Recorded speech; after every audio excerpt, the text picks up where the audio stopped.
Tingnan nyo yung tippler natin mga singko. Mayroon na siyang itlog. Bali naglilimlim na yan. Ito yung direct import na tippler natin galing Pakistan. Kaso ang problema mga singko, itong hen parang ayun baway ibon. Kasi nung nangitlog siya ng pangalawa, bigla siyang naging ganyan. Ayun pero natutukod naman niya Kaso syempre nahihirapan kaya hindi natin ini-istorbo para makapagpahinga. Kasi nung nilabas niya yung pangalawa niyang itlog, talagang parang nanlambot siya.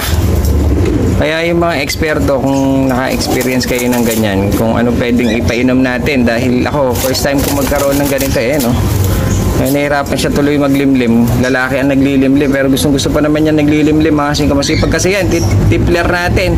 Kaso yung talagang nangitlog siya ng pangalawa, dun ko siya na nakita, nabigla siya pero healthy, malakas.